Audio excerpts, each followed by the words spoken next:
The band Feel is an independent rock and roll band out of St. Louis, Missouri.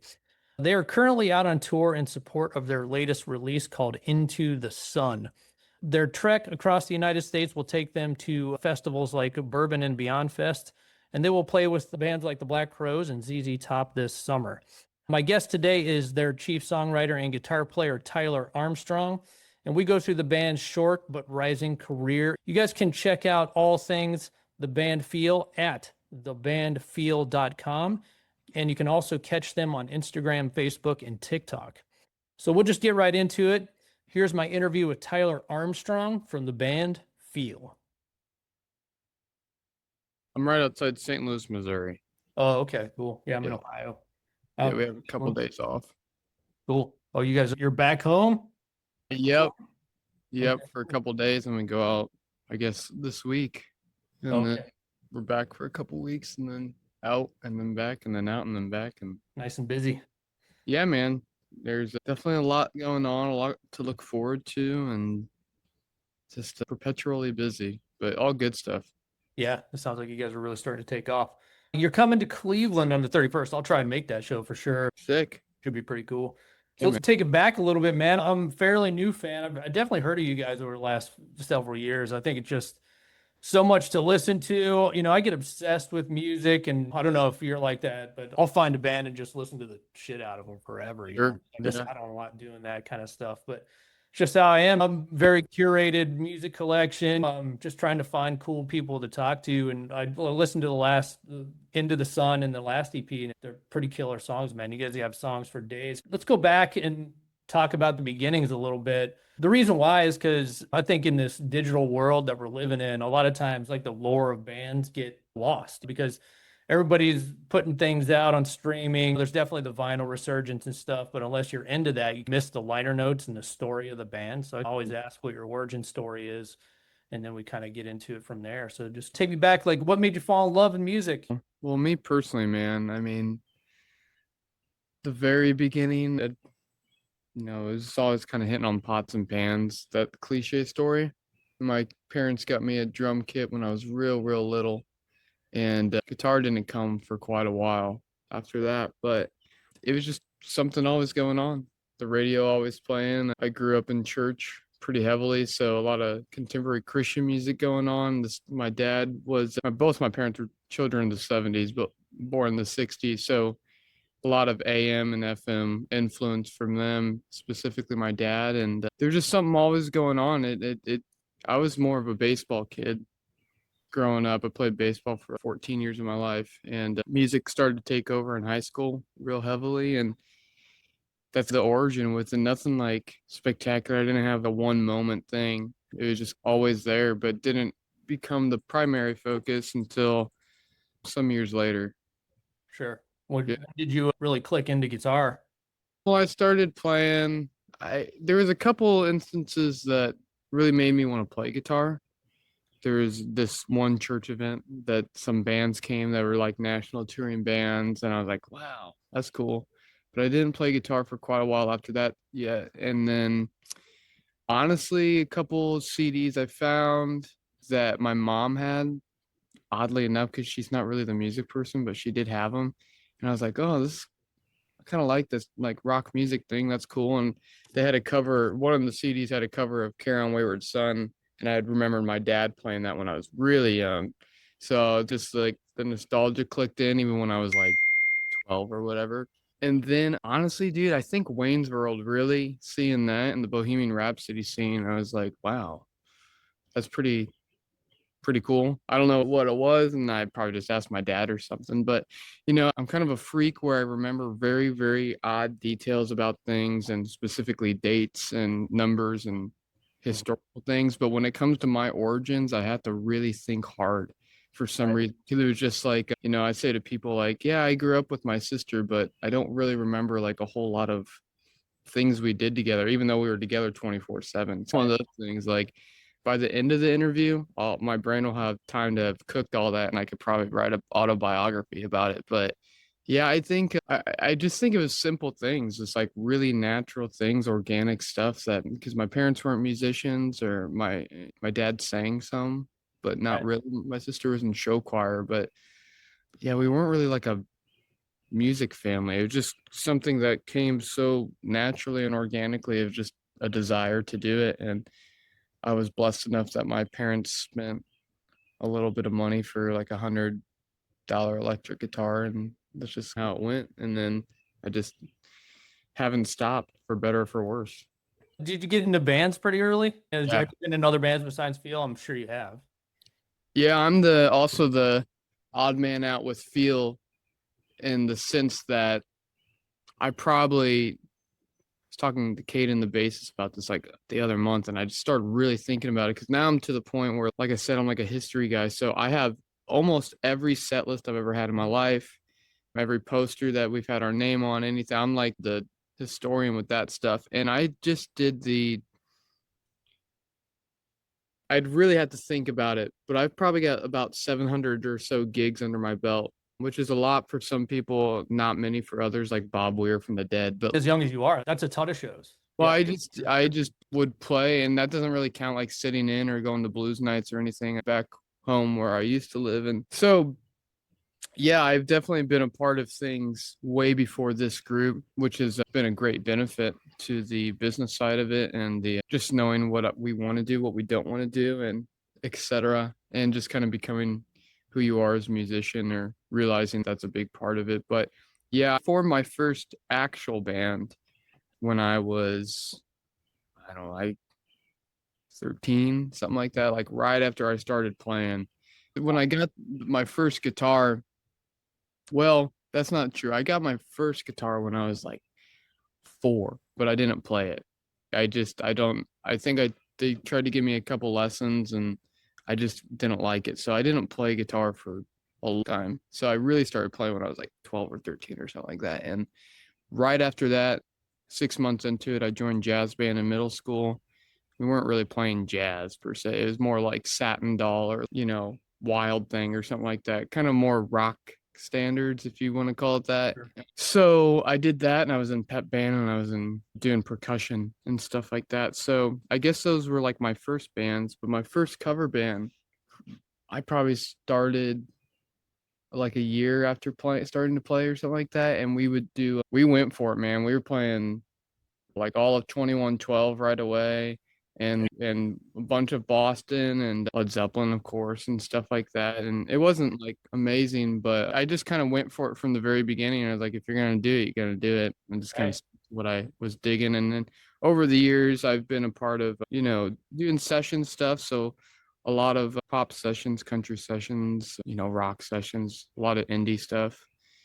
And but as far as like bands, it was pretty much that first band I started, and then another group that kind of formed, kind of from the ashes of that turned into Feel. So I've really been in like 3 bands that have had my main focus. It's impressive that you've done sessions, man. That explains a lot about how good you are. Because I really noticed that, especially about the guitar, but the songwriting in general. That's how Zeppelin started. Have you seen Becoming Led Zeppelin yet? That's Oh, exactly how sure, it yeah. started. All doing session work, and it shows in your playing too. So that makes total sense. Yeah, for Well, sure. thank you. Yeah, it's cool that you're the historian of the band because a lot of bands don't have that guy.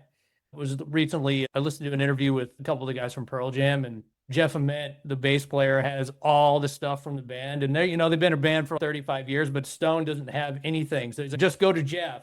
You'll be that guy. And in 20 years, you're going to be really happy. And so will the rest of the guys that you did all that. So that's really cool too. Yeah, well, I'll tell you why I'm like that is I grew up with, I mean, probably some of it's just like in DNA and blood and just general human interest, but Sure. I grew up being kind of, I won't say force fed, but taught, this history was all around me. The city I'm from, Springfield, Illinois, has just a ton of history. Maybe not as much as say like Boston, but as Abe Lincoln, what he called his hometown. Mhm. There's just a lot of Midwest history there. And my family has extreme ties to Lincoln, the Armstrongs do. And, we're basically family with him. I said we're, but they were Right. basically like family with him. So that was a real interest. I spent a lot of my weekends with my dad or my grandpa, mainly my dad, going to, sometimes 10-hour round trips on a Saturday just to go to see somebody's grave marker. Sure. the cemetery and stuff. So that kind of turned into a love of history in general of baseball and just a lot of American things. I mean, eventually European history in school, but it's history. And the way that I explain it too, I was just on the phone with a guy yesterday talking about this. I brought up somebody, I think it was like Terry Kath from Chicago, who's one of my favorite guitarists and bands, the early stuff at least. And he's I can't believe you know who Terry Kath is. And I was like, well, a lot more people know, younger folks, than you think who Terry Kath is. But the way that I see this whole band, like even if it were to end tomorrow, which it's a blessed thing that it doesn't seem like it's in anytime soon. But even if it were to end tomorrow, I'd feel really good about what we've done and what I've done personally in the fact that yeah, it's about us and it's about our community. Somebody like Terry Kath isn't a well-known name, but I say kid, some young dude like me might come up, and it's happened before, and say, I really liked what you did on this. Or they message me on Instagram. I'm like, well, you need to check out Terry Kath then. So if you dug that. So it's almost like I'm a missionary for these people musically who may not be talked about as much anymore or ever talked about. So that's related to us having, me having every poster we've been on or close to it. There's some fans that have more stuff than I do, which is insane because we're not really that old of a band. Right. I've actually traded with them stuff like, well, I have two of these. Can I get that? It's like baseball cards or something. But I like that because, it's like history. Hmm. And that's not meant to say in a pretentious way, but like you said, I'd love to look when I'm 70 and have a collection of my life. And I collect a lot of other things besides the band stuff from my life, just crazy stuff. But yeah, man, it'll be cool. And I'm sure if I have kids someday, they'll be really thankful. And Yeah. yeah, it's just a cool thing, man. There's a lot more to this whole thing than music. And, Absolutely. Yeah. very the spiritual thing too, collecting your Mhm. history is just a big part of that. But anyway, I'm rambling. I could No, talk it's about fine. thinking We can about it talk as forever. long as we want, man. Yeah, history. I'm into that stuff too. If you ever get some time, if you guys are coming to Cleveland, there's a lot of historical things here. I mean, Dude, I know. there's Lakeview Cemetery. You'd be really into that. There's a president there. Garfield's there. Rockefeller's there. Michael Stanley's there. If you know who he is. Dude, I love Michael Stanley. Yeah. That's another guy. Someone's like, I can't believe you know Michael Stanley. And they're like, I want to send you something. Give me your address. I was like, well, I've got a P.O. box because people sending stuff to the house has been getting a little weird. So, but they sent me a Michael Stanley band shirt, which I had actually never seen one. He was always like an opener. They didn't have a lot of, Yeah. but maybe not in Cleveland or actually St. Louis loves Michael Stanley. Yeah. He was huge here. He was definitely a headliner. That's awesome. I got to meet him once, just happenstance. He was at a small bar in Akron. I was taking a date there. It was like 20 years ago or whatever. And he was there Wow. playing. I was like, holy shit, that's Michael Stanley. And then he came over to the bar and we just chatted, just normal. And he was totally a nice guy. Yeah, it's awesome. I love the early stuff. I love all the, the Joe Walsh produced stuff and, kind of the let's get the show on the road era. That's where I'm at. Right on. Yeah. Michael Stanley stuff. Joe Walsh, another one. He's from here too, man. There's a lot of rock and roll history too. I don't know if you've been to the Rock Hall yet, but that'd be probably a fun. Dude, to do. yeah, the we went briefly last year when we were on tour. We just started touring in September, but we've been able to go to a lot of cool places. It's been great. But then the curator just sent me an email and said, "Hey, I saw you guys are going to be back in town. We'd love to have you out again." And my guitar tech is from Finland and he lives in LA now, but he hasn't been to the Rock Hall and he's a total rock guy. He doesn't like anything else besides it. So I'm looking forward to going in there.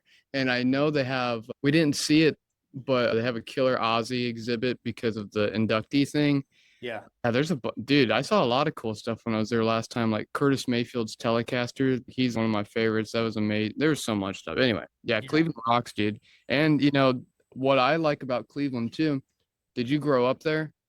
I've been here for most of my life. I grew up early years, Colorado and Washington State, but yeah, Oh, I've been cool. here most of my life. Do you know a lady by the name of Donna Halper? I sure don't. Not So really. Donna Halper was a DJ back in the day, and she's still pretty active with radio, from what I understand. So my dad was a big radio guy with ham radio, and was like an Illinois chapter president and stuff. And they had this convention, or I don't know what it was, but we went out to eat, and this lady named Donna Halper was there. And I know Donna Halper not personally, she wouldn't remember that, but I know her because she was the first person to start playing the first Rush album. Oh yeah, So, which is Cleveland's pretty much the reason why Rush ever got, their feet off the ground. absolutely. It was WMMS, I believe, that broke them, and Yep. she was probably associated with that channel. I'll have to go back and look at her history. I'm ashamed because I don't know her name. Damn it. No, I don't know how long she was around as far as being a DJ, but that she was the one who she always says, she was looking for the bathroom song. So she played Working Man. It was super Oh yeah, long. You can yeah. go take a pee and come back. And I guess, yeah, she's seen the Rush documentary, Beyond the Lighted Stage, the first one. She's pretty prominent in the beginning era. But anyway, so I have a lot of personal ties to Cleveland, even though I haven't really been there. Right on. Yeah, spend some time here. You'll like it on the history side if you ever get a chance. But Awesome. yeah, man, I haven't seen you guys yet. Like I said, I'm probably going to come out to the Mahal show on the 31st. Check you guys out. Cool. The songs are there, man. You guys got tons of. You got a lot of chemistry too. It seems from the videos you guys have a lot of chemistry on stage. What clicked early on that made you believe this was the right lineup? And when, and additionally, like when did you meet Garrett? Yeah. Well, again, I've played with so many different people, whether it was a cover band group from like middle school or high school, an original group. I've played, been a touring guitarist for guys like Mitch Ryder, if you know Mitch Ryder, the For the Detroit name, yeah. bands. So like some older artists mainly, but so I know what feels good and know what doesn't feel good. And I can't say that, Feel has had more than one lineup. It's hard to explain why it just feels right, but a big part of the reason why things are right is with this kind of life and this kind of career, with any career, you really need to put everything you've got into it Absolutely. without risking your life and the really important things like family and close friends and things like that. But dedication is a huge thing, and that can add a ton to chemistry. Because if Oh, you know yeah. you got the same end goal, that's you're almost like one person in those moments. It's so Uh, hard to find two or three guys that are on the same page. It's yeah, it certainly is. I mean, with the previous singer and bassist, we had done some really cool stuff. It didn't really, I can't say it didn't amount to much, Mhm. but it was more experience that led to anything, more than anything. But we met Garrett. We were looking for a singer. We hadn't really announced it publicly, but then we did. And a friend of his is a fan of the group because we just posted some videos on Instagram. He happened to see us, and I think this is the dude that should be in your band. And eventually we just talked and flew him out. And yeah, he's the right dude. And him and I have really grown together, one as friends, but songwriting partners. And the way we go about those processes, we're really starting to hone that. And, because I've only known Garrett for 2 years. We Oh only wow. released our first music. We released a single that no one ever heard until I guess kind of nowish, like a year and a half ago. Mhm. Yeah, something like that. And then nothing really started popping for the band totally until about a year ago. We haven't been in a normal band situation ever. We Right. all live in different places. We don't really get together because of that, but we spend a ton of time in the van together and on the road. And Garrett and I have a interesting way about going about songwriting that I don't think is would be seen as the norm for most specifically speaking rock bands. So to say that this is the right lineup and how I know that, I would just say all the years of experience of looking for something or and having knowing a right lineup for another group and knowing how this feels. This is kind of it's our band, it's kind of my baby. Mhm. So I know what I've been looking for this with the vision forever. So you could say that I've been looking for this lineup since I was like 13. So I guess that's how I know, you know. And if it's, I always say you demand quality. So if it's not there, you got to keep going. But if you don't have all the tires on, man, it ain't gonna run, Right. Yeah. That's or at exactly. least go. Yeah. Yeah. Right. It's even more impressive that you guys aren't in the same town because the material on Into the Sun is really cohesive, you know? Uh, Thanks, man. how did the idea for that release come together? You guys have done two EPs. The other EP is fantastic too, songwriting wise. Thank you. Again, it's really impressive that you guys are doing. I don't know if you're doing it over or online or you book songwriting sessions together, but where it comes, you guys come in with complete pieces and just kind of everybody throws in. I mean, most of the time I come up with the music and then I present it, whether it's to the dudes or whether it's to Garrett. It happens multiple ways, but being that we're a four-piece rock band and that the guitar is the melodic instrument, it's going to be that the guitarist is usually writing the music. Mhm. And I've just been writing forever too. So That's pretty normal, yeah. yeah, so that's pretty common. I mean, a lot of times people will come with a riff and then they put the song together. We don't really go about it that way. Sometimes maybe we'll sit there and what we really will do is I'll come with the song and we'll just play it, the music portion over and over and over and over and over, just so Caden and TJ can feel locked in with it. And okay, well, maybe we should change this part of the arrangement. Mhm. That's how it kind of comes. But as far as Into the Sun goes, it came about just because we needed to do something else, and we wanted to. I think compared to the first EP, they're not too different sonically. What we're gonna do next might be a little different, but a nice step forward. Not like we're not changing Right. and freak anybody out. It might freak them out in a good way, but Disco album, that's what you're yeah, trying. yeah. No, I'll do that with some other project. But I think what Into the Sun is cool because yeah, some of the songs are older that we've had for a while, but specifically with the songs Icarus, which is the opening track, and then Fly Birdie Fly, the one that kind of crossfades into it. Right. Those are kind of a step in the direction of all right, you can kind of see where we're going. The other songs are cool, like for sure.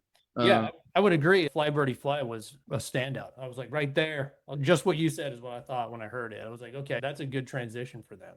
Yeah, I mean, what's cool about us that people won't be able to know yet unless they've seen our shows, I guess. But we have very deep influences in acoustic music, Laurel Canyon stuff like me specifically, Joni Mitchell and Jackson Brown, Crosby, Stills and Nash, and Absolutely. a lot of Celtic music, and I guess you would just call it mountain music and like bluegrass and all that kind of stuff. So that's a dynamic that we can provide that maybe some other rock bands, I won't say can't, but don't because it's not their thing. AC/DC doing an acoustic song wouldn't make sense. Right. But And I love that they won it.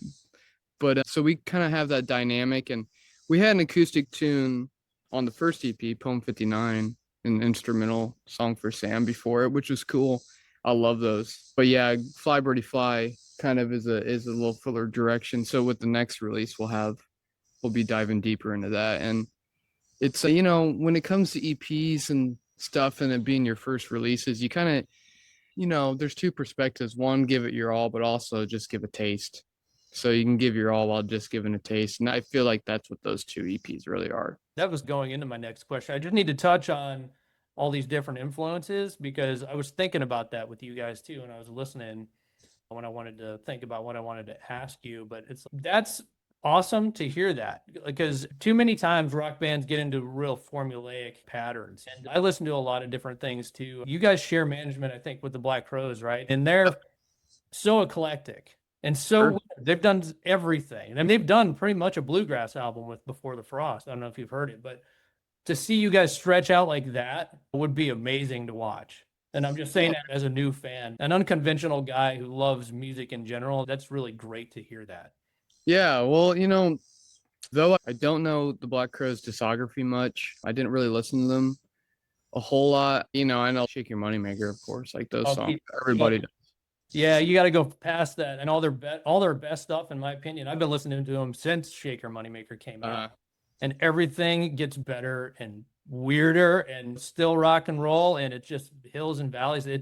They're like Gen X's Led Zeppelin, I would say. Yeah. Well, that's what I understand about them. I'm sure I'll do the deep dive someday. And yeah, I understand that's kind of like the hits album, so to speak. But Yeah, yeah, what I like about them though, and what I understand even from the first album in some ways is that, or the songs I know from it, is that it is dynamic. It's like the Stones and the Faces mixed with Zeppelin, mixed with this, mixed with that. And that's what I really like about this group and the freedom that I'm and we're allowed to have is that there are technically no rules. There are some things you shouldn't do, but because it has to be appropriate. sure. But we are setting the standard for ourselves of what we can do. And, it's one, it makes you more marketable to people. There's not a lot of girls that, well, there might be ish at the end, but there weren't a lot of girls at like Rush concerts or like Frank Zappa concerts or something like that. But there is a huge, a bunch of different folks at like I don't know, Crosby, Stills and Nash show or a Black Crow. When we've done stuff with them, there's all ages and all genders, it's awesome.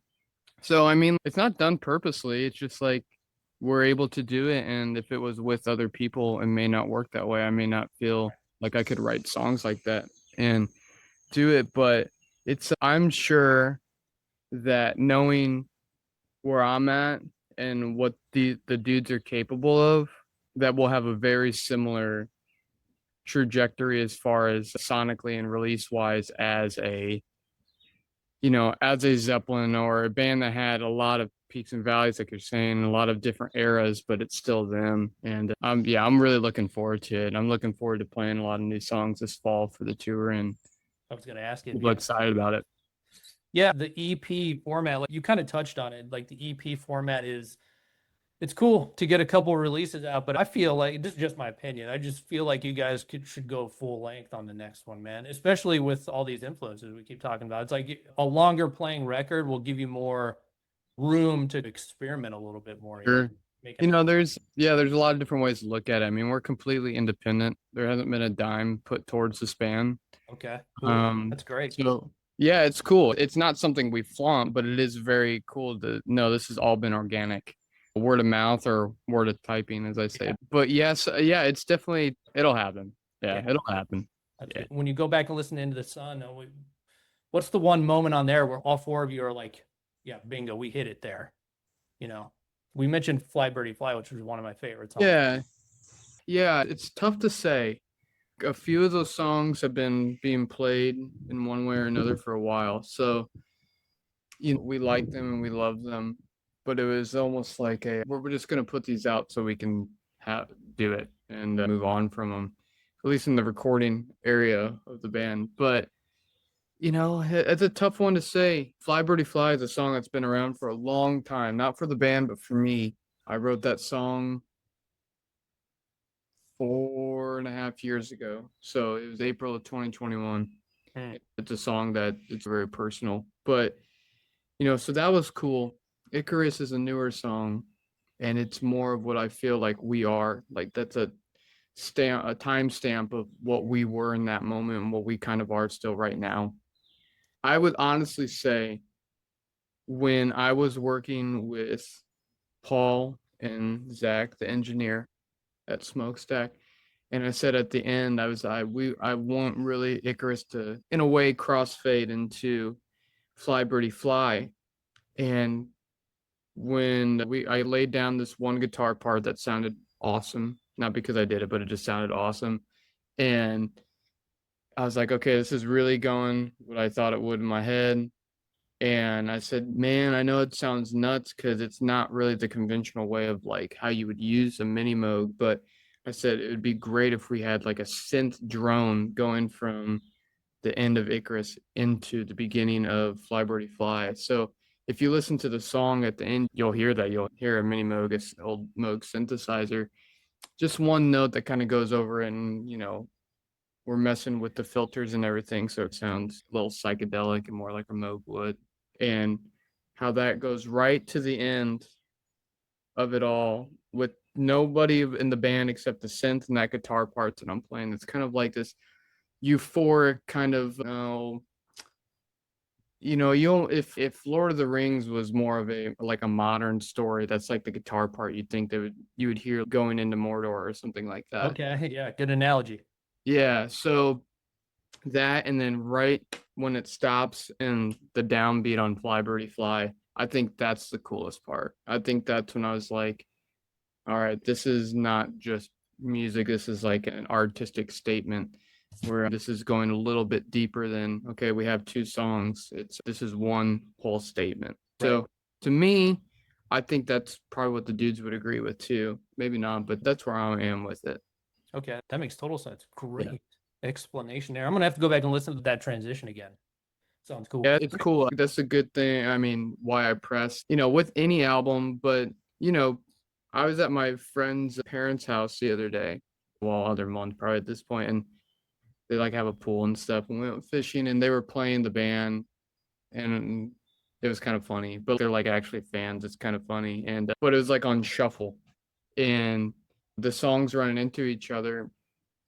It just didn't. It just wasn't right because to me, Icarus has to be right before Fly Birdie Fly on the record because if not, it just abruptly stops and it's like, oh, that's kind of cool, but it's also weird. So yeah, go back and listen to it, but make sure the whole EP is in order. Yeah, in sequence. I've always had a just off topic, but I've always had this like fantasy as a musician myself, like creating, writing, and recording stuff. Man, we should make an album and then just sequence it as one track so they can't skip it. Yeah, I used to think about those things too. Yeah. But that's a great way to listen to the record. Is just I mean, one pass is the way that you gotta really do it when you're even just for us deciding on how it sounds. For a record, it's not every record needs to be this way, I guess, but with a band like us, it has to be a listening experience. It has to be something no pun intended, you can feel, you know, the progression of the album and why you do it. That's why something like Sergeant Pepper is like such the perfect pop album is because when it gets to the last track, A Day in the Life, that's when you realize you just been listening to somebody's like life. And though it's psychedelic and it's not actually no one's real life, it's like you go back and it's, oh man, like this started as last night at the gig for the band. You saw a band, and then it ends with the guy going home after reading the newspaper. He thought, and when you realize that, you're like, oh man, you know, Yeah. that's a listen. Yeah, for sure. Listen. When you guys hooked up with Paul Moog, you just mentioned him. How did that relationship come about? Did you have these kind of conversations with him when you were in pre-pro? To try and get that philosophy all together in the same room, you probably have to go into extensive conversations like that. Yeah, well, it's hard with these in the way that we have done those in the past. It won't be that way in the future with full lengths, but that it was pretty fast. Yeah. I mean, we'll continue to do this where it's appropriate, but we track live. It's not to a click. There are overdubs. When people say there's no overdubs, and that's a cool thing, it can be, but I think putting on layers, especially guitars and other stuff, is awesome. I agree. I agree. But so it's a really fast process. All those were done mixing, mastering every recording in a week and a half each. So I'm always talking to Paul. Paul and I are like super tight. It just so happens to be that that spawned because we started working together, but we're definitely soul brothers. So we're always talking about stuff. But the way that Paul came about is when we got with Red Light Management. We hadn't been on a tour before, we hadn't done anything, but we needed music to put out, so people could listen to it while we were on tour, etc. And there were a couple people that management suggested we worked with, and we pretty much know what we want. We have a really good idea of what these songs should sound like. A producer for us isn't in the normal, I can't say normal, but the more than often the situation of you go in and somebody's really guiding you with certain things. But when we met with some other people, we didn't dig it. And we had met Paul, the very first one. And the whole time that Garrett and I were meeting with the producers, we were like, we couldn't stop thinking about Paul. And his vibe was just so laid back. A lot of times too, when you're meeting with people, they're also songwriters, which is awesome. Paul is a songwriter. He has a lot of amazing credits to his name. But since we're a little stubborn in the way that we know what's up, we know what we want, we know what we are, we know what we want to become, even if we can't maybe explain that yet. Like we just very intuitive with that. So the best thing that Paul said to us when we were there is, well, you guys don't need help with songwriting. I just need to get the best takes out of you. And I was like, wow, that's great. That's a true partnership in the way of like a coach. Mm-hmm. We're not going to change the game, but we might change some things about your game in this given at bat, So that was That was a beautiful thing. And he just knew that we knew what we wanted to do. And he doesn't question a lot just for the fact because it's no, we haven't had a number one hit, Mhm. but it's working. So that's kind of where he's at with it. So I guess I would say Paul's a massive fan of the band and knows that what we want is what we should be doing with the band. So that's why it's been such an easy partnership. Yeah, it might be good to hang out with him for a little while. It's just like what Rival Sons did with Dave Cobb, if you're familiar with those guys. Yeah, sure. Hang Yeah, out. Paul's a great guy. Whenever he plays in the band Heart, and so he was just in town at the big Fox Theater and stuff. So we hung out then. Whenever I go to Nashville, we get together and we'll hang out extensively. It's a good partnership. You guys did you did the recent EP at his studio? Is it Yeah, Smokestack? Smokestack. Yeah, anything that we've released within the past year has been with that. The other one was done at my studio up here in St. Louis area. Find a lot of that track, but yeah, the EPs were done in Smokestack. Yeah, they're both really amazing production. You guys are nailing all the sounds. He has a team of people, so he probably has him and an engineer. Yeah, they're all good friends too. I'm in an Instagram chat group with anybody who works there, and it's called the Smokestack A&R. Okay. We just send each other stupid videos. The picture of the chat is Artie Fufkin from Spinal Tap. You know that Oh movie? yeah, yeah, yeah. He's the label, the marketing guy, but it's Paul Schaefer from Dave Letterman's band. That's who that guy is.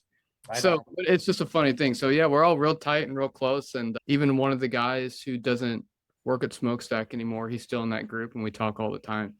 So yeah, it's really like when we're leaving, I get sad.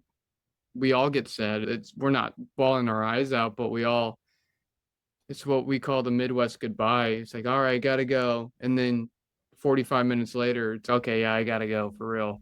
And so they're a great team, man. They're younger dudes, which isn't better or worse than any other age, but we can relate to them on different levels.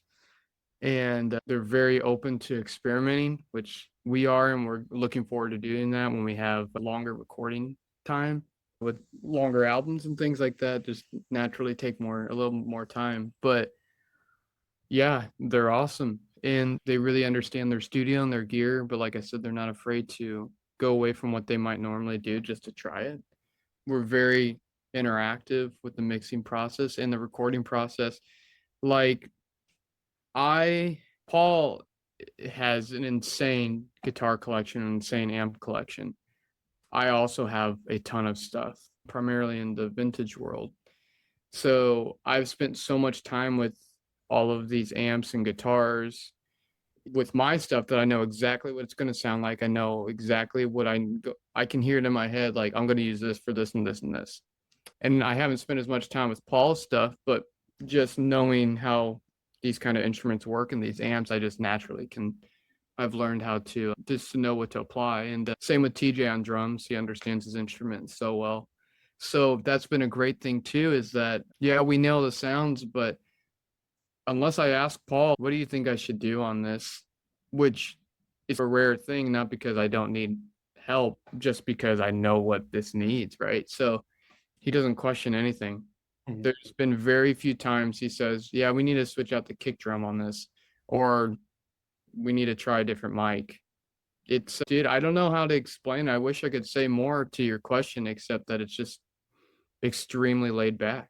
Yeah, It's, well, it's dude, I easy. mean, foster all of that because I've done work where it's harder than it needs to be. And sometimes if you already have a room of guys that loosen up their play and are really relaxed, you can get a lot done. And you guys already are. It's even trailing into the live experience for you. You guys are already doing headlining tours. How is that going? And how does that feel? You're doing hometown shows. This is the kind of the dream, even though it's not stadiums or whatever, but rock and roll is kind of like, this day and age, it doesn't get to that level anymore. But playing in a room full of 500 people, your fans, is pretty amazing. So how does that feel right now? Well, Good. yeah, I mean, some venues have more people than others for sure, but it's a good feeling. We haven't been really been doing it for this long.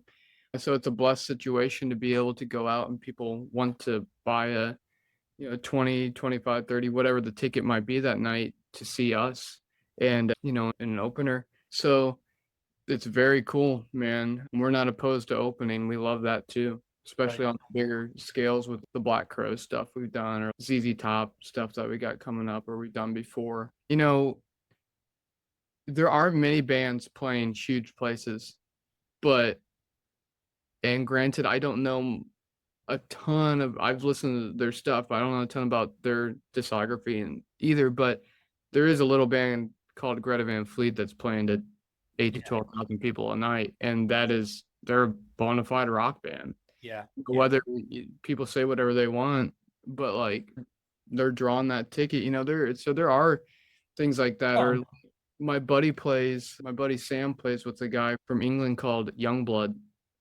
and he's massive. He's able to be big enough. He has his own festival, and it's 50,000 plus people a day. yeah. So it is possible. We're just so new, man. We're just getting out there. People need to hear us still. It's not if it's kind of a win thing, God willing, this blessed situation continues. But I'm not saying a win thing that we're going to be the biggest band on earth, but just a win thing that people continue to come see us. It's just a growing community, and it just feels like everybody involved with it, the fan base, us, everybody, Paul and the crew is we're just like it's almost like they're a part of the band. It's just like one big event, and that's kind of a cool thing that we've been able to cultivate with folks. And yeah, it's awesome, man. We get to play our own shows and play long sets and experiment and jam Yeah.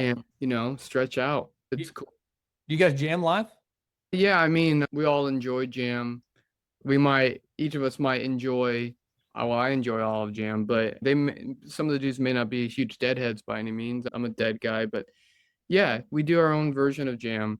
It's kind of, there's the almond kind of jam too, and not so much the Zeppelin kind of psychedelic arrangement based jams, but yeah, we're stretching out, man. It's just, we're kind of still finding ourselves alive. The show, they're just getting better and more people are coming out, which is great. Yeah. How's the relationship between the guys? I'm sure you guys are getting closer as you're touring because touring's got to be tough, man. You guys kind of have to have a regiment, you guys know everybody's sensibilities. It's all about the jam at the end of the day as far as getting on stage. Yeah, yeah, yeah. Well, it's the thing about being on the road and touring and stuff and spending so much close time with these people, it's unlike anything else. It's like being in a car with your sister like for 8 hours going to someplace. You get kind of tired of her. You still love her, but as you get older and you realize those kinds of things of touring, you just know when to be by yourself and you know when to get together. I'm a kind of a I go explore the cities. I go to a lot of shops. I'll go on walks by myself, and that's how I recharge. But other dudes in the band might say, "Hey, let's all go get coffee and stuff," and I'll say, "I'll see you later." Yeah. But Yeah. yeah, dude, it's all good. You get aggravated with each other. You learn what to say and what not to say, and you know how to settle things. And sometimes that means going at it. Sometimes that means letting it go and you know, picking battles. It's really pretty much relaxed. And, we're all, for the most part, tend to be laid back. So it's not that difficult. It's cool. We treat ourselves well. We're not really we have a situation with doing the headlining stuff and making some wages from it that comes with that and selling a lot of merch every night that we're not really doing a two guy to a bed at the Motel 6 or whatever. We tend to book or have things booked for us that are spread out. Most of the time, everyone gets their own room, that sort of thing. So, yeah, man, it's cool. We're just being smart about socializing. That's what it comes down to is the music can be awesome, but you really hope that the relationships are good too. And Yeah, absolutely. You guys are pretty much a family, man. You see them more than your family a lot, I'm sure, at this point. oh, dude, yeah. I unfortunately don't ever see my family just because of the nature of all this. But yeah, man, it's cool. We're still figuring it out, man. It's like we're so new. Yeah, it's mind blowing, man. You guys have gone a long way in just a few short years. I mean, a lot of bands, a lot of independent bands are basically starting their own companies. They're getting their own vinyl made. And there's Mhm. a band called King Buffalo, which I talk about constantly on this show. I'm sure everybody that's listening is shut up about these guys, but they're like super impressive because they've been on the same, they're different bands, they're more stoner rock, kind of psychedelic, but they built their own barn studio up in New York, and it's the house that Rock built. It's the dream job. They have to do everything themselves. They ship out all their records, as far as I know now. And they have help with a small label overseas. Are you guys stretching out overseas? Have you been overseas yet, or are you just pretty much? We have 2 European booking agents, and right now it's a strategic thing as to why we have not gone over yet. But we will be over there, Yeah, they'll and probably be huge over there. people won't leave us alone about it in a really great way. So we're looking forward to it someday. We hear that they'll eat us up over there. That's probably taking it to the next level right there. I'm sure Red Light Management is helping out with that a lot. What's the most difficult thing that they've helped you unlock for your career? How did you guys choose them? And was it kindred spirit kind of thing, or more just kind of a business kind of thing? Every single person that we are involved with through business, like direct representation, I should say, are the exact people that we wanted before anybody cared to or knew to give us a call. Last April or so, as in of 2024, yeah, we were fielding things were kind of taking off on social media. We were fielding a lot of phone calls from big, middle, small labels, booking agencies, managers, investors, all this kind of stuff. And yeah, we had conversations with Red Light, and that led to United Talent, who is our booking. They've got everybody too. And then our lawyer is the guy that we had always wanted to. And it worked out that way, man. And it just happened to be the people we wanted were the right folks. And it's been awesome. Sometimes with bigger management, bigger booking, stuff like that, we're not a huge band. I mean, we're on the up and up. I'm not afraid to say that. But it can be that a harsh way to say it is that the other smaller bands might get forgotten about. It's less of that, and sometimes smaller bands just can't get booked. And we just happen to be that we're, small, but going, kind of on an incline like that. But there's a buzz going on. So there's been no other choice but for UTA to be able to book us, which is great. Red Light has been so great with guidance and our day-to-day things. And I'm always talking to our manager and our manager's assistant. They've become friends too. I text them about things that aren't related to the band all the time, but they've been so great with guidance. And I mean, they quite literally manage. There's a million things to do that you would have never thought about, being like, I want to do this someday. And it's, oh man, this is overwhelming. But they put it into a small package and say, hey, this is what we need to do today. Let's talk about this. We need a meeting on this. Connections are amazing. That's what this whole world is based off of, is connections and networking and all of that. So I can't pinpoint only one great thing that Red Light's done or that UTA's done, except their jobs. Sounds like you have a perfect organization for where you guys are. Well, man, Really they totally believe in us. We all get along. There's disagreements, but that's just how it is. We're a small business looking to be a big business. So yeah, I can't really think of a better situation than the one that we're in, and we've definitely been blessed by that for sure. Yeah, that's awesome. It's exciting to hear, man. Everything you said, I'm even more excited about the band now. Makes me happy. Yeah. So what's next after Into the Sun, after this stint of touring? Well, another great thing about where the band's at right now, we've already got a good portion of 2026 booked out and planned out. 2025, the rest of the year, we're going to be playing a bunch of shows. There's stuff in the fall that hasn't been announced, but I assure you there's going to be a lot of stuff to see. A lot of us to see, with releases and shows and videos and merch drops and things like that. Yeah, but without going too far into, prematurely announcing things. Yeah, there's all of those things going to be happening. Music and in the auditory version and the live version. Cool, man. Looking forward to it. I appreciate talking to me, man. I love the songs. I think you obviously have a bright future. So I appreciate you coming on and talk to me. Man. Hopefully we can do this again sometime when you guys come back through town. Well, yeah, I look forward to the future stuff and the show coming up in Cleveland, and Cleveland rocks. Cleveland rocks. Right on. Yeah. Hopefully I'll get to catch you at the show. If you guys are at the merch booth, I'll come up and say hey. Cool, man. Sounds good. Cheers. Later.